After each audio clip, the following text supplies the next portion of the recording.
Present మనతో పాటు Dornakal MLA ప్రభుత్వ విప్పు రామచంద్ర నాయక్ ఉన్నారు. వాళ్ళతో మాట్లాడదాం. అన్న, ఈ లెజిస్లేటివ్కి సంబంధించి స్పోర్ట్స్ అండ్ మీట్లో పార్టిసిపేట్ చేస్తారు. అందరూ కూడా ఇటు ఎమ్మెల్యేలు అంతా కూడా పార్టిసిపేట్ చేస్తారు. ఫస్ట్ టైం ఈ ఎడిషన్ కార్యక్రమాన్ని తీసుకొచ్చారు సీఎం రేవంత్ రెడ్డి. ఎట్లా అనిపిస్తుంది ఈ స్పోర్ట్స్ మీట్లో పార్టిసిపేట్ చేయడం, ఇతర గేమ్స్లో కూడా పార్టిసిపేట్ ఎట్లా అనిపిస్తుంది?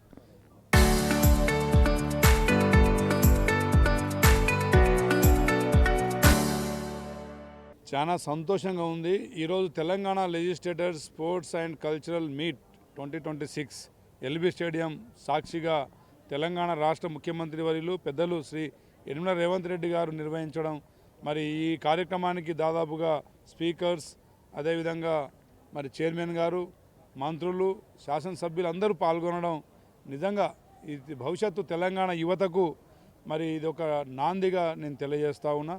భవిష్యత్తు ప్రపంచ దేశాలతో పోటీ పడే విధంగా తెలంగాణ రాష్ట్ర యువత తయారు కావాలి, సన్నద్ధం కావాలి, మానసికంగా శారీరకంగా దృఢత్వం పెంచుకొని రేపు ఒలింపిక్స్ కావచ్చు, ప్రపంచంలో ఏ క్రీడా పోటీలు కావచ్చు, మన రాష్ట్ర ప్రజలు ముఖ్యంగా యువత పాల్గొని మరి అత్యధిక బహుమతులు సాధించుకునే విధంగా తెలంగాణ యువత మరి చెడు మార్గాల వైపు, అదేవిధంగా మత్తు పదార్థాల వైపు అలవాటు కాకుండా మరి ఆటల పోటీలలో పాల్గొని మరి అన్ని రంగాల్లో రాణించాలనేది ముఖ్యమంత్రి గారి లక్ష్యం. అందులో భాగంగా ఈరోజు మరి దాదాపు చాలా మరి స్టేడియం మొత్తం నిండుగా ఈరోజు విద్యార్థులు కూడా రావడం, విద్యార్థులు దాన్ని స్ఫూర్తిగా తీసుకొని భవిష్యత్తు నిర్మించుకోవాలని చెప్పి నేను కోరుతున్నాను. ఎప్పుడు బిజీగా ఉండే ఎమ్మెల్యేలు ఎమ్మెల్సీలు అంతా కూడా క్రీడల వైపు వచ్చారు. ఈరోజు మీరు కబడ్డీ ఆడారు, ఫుట్బాల్ ఆడారు, తర్వాత ఇంకా ఇతర గేమ్లు ఆడారు. ఎట్లా అనిపిస్తుంది? ఏ గేమ్ ఆడారు? మీరు ఏం పార్టిసిపేట్ చేస్తారు? చాలా రోజుల తర్వాత గేమ్స్ ఆడుతున్నారు, ఎట్లా అనిపిస్తుంది? ముఖ్యమంత్రి గారు ఫుట్బాల్ పార్టిసిపేట్ అవ్వడం జరిగింది, మేము కబడ్డీ ఆడడం జరిగింది.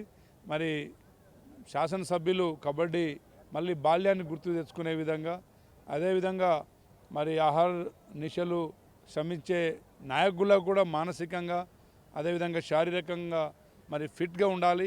ఫిట్ తెలంగాణ, ఫిట్ లీడర్స్ అని చెప్పేసి మరి నినాదంతో ముందుకు పోతున్నాం. యువత దీన్ని స్ఫూర్తిగా తీసుకోవాలి. యువత స్పోర్ట్స్ వైపు ఎవరైతే మరి యువత మరి ప్రయత్నాలు చేస్తారో వారు అన్ని రంగాల్లో రాణించడానికి వారికి అన్ని కోణాల్లో వారికి మెచ్యూరిటీ వస్తుందని చెప్పి నేను భావిస్తున్నాను. ఒకవైపు ఏమో ఇటు బడ్జెట్స్ సంబంధించి సమావేశాలు జరుగుతున్నాయి, మీరేమో స్పోర్ట్స్ మీట్ పెట్టారు. ఒకవైపు ప్రజా సమస్యలపై చర్చించాల్సిన మీరు స్పోర్ట్స్ మీట్ పెట్టారంటే కూడా ఇప్పటికే ఇటు బీఆర్ఎస్ వర్కింగ్ ప్రెసిడెంట్ కేటీఆర్ కూడా గర్వమైండు. దీనిపై ఏం చెప్తారు మీరు? తెలంగాణలో సంక్షేమ పథకాలు, అభివృద్ధి కార్యక్రమాలు అన్నీ ప్రజలకు చేరవేస్తూనే అనతి కాలంలో వాళ్ళు 10 సంవత్సరాల్లో దోపిడీ చేసిరు. మేము 2 సంవత్సరాల్లో మేము అభివృద్ధి సంక్షేమ పథకాలు ప్రజలకు చేరవేస్తున్నాం. ఈరోజు నిష్పక్షపాతంగా అవినీతి రహితంగా మరి రేవంత్ రెడ్డి గారి పాలన రాష్ట్రంలో సాగుతూ ఉంటే వారు అది జీర్ణించుకోలేక ఏదో అసత్యపు మాటలు, ఇప్పుడు టీఆర్ఎస్ నాయకుల్లాగా ఫామ్ హౌస్లకు, పార్టీలకు, అదేవిధంగా డ్రగ్స్కి మేము అలవాటు కావట్లే. మేము యువతలో స్ఫూర్తి నింపే విధంగా స్పోర్ట్స్తోనే రేపు మన భవిష్యత్తు ఉంటుందని చెప్పేసి యువతకు మేము ఒక ఆదర్శంగా నిలవాలని చెప్పేసి ఈ క్రీడలు నిర్వహించడం జరిగింది. నిజంగా ముఖ్యమంత్రి గారికి అదేవిధంగా మంత్రివర్యులందరికీ మరి ఈరోజు పార్టిసిపేట్ అయిన శాసనసభ్యులందరికీ ధన్యవాదాలు తెలియజేస్తా ఉన్నా. మొత్తానికైతే ఇటు క్రీడలను ప్రోత్సహించడంలో భాగంగానే మరి శాసన సభ్యులు, అదేవిధంగా శాసన మండలి సంబంధిత సభ్యులంతా కూడా మరి ఈ యొక్క స్పోర్ట్స్ మీట్లో పార్టిసిపేట్ చేశారు. మరి రాబోయే రోజుల్లో మరి తెలంగాణను స్పోర్ట్స్ హబ్గా తీర్చిదిద్దేందుకు కూడా సీఎం రేవంత్ రెడ్డితో పాటు మరి మంత్రి వాకడి గారు కూడా కృషి చేస్తున్నారు. మరి దానిలో భాగంగానే ఈరోజు శాసన సంబంధించిన సభ్యులు, అదేవిధంగా శాసన మండలి సభ్యులు కూడా మరి యొక్క ద లెజిస్లేటర్స్ స్పోర్ట్స్ మీట్లో కూడా పార్టిసిపేట్ చేశారు. కాబట్టి మరి రాబోయే రోజుల్లో మరి తెలంగాణలో స్పోర్ట్స్ కార్యక్రమాలు ఎన్నో తీసుకురాబోతున్నామని కూడా వారి ఎమ్మెల్యే రామచంద్ర నాయక్ చెప్తున్నారు. కెమెరామ్యాన్ కోటేష్తో సతీష్ RTV, ఎల్బీ స్టేడియం నుంచి.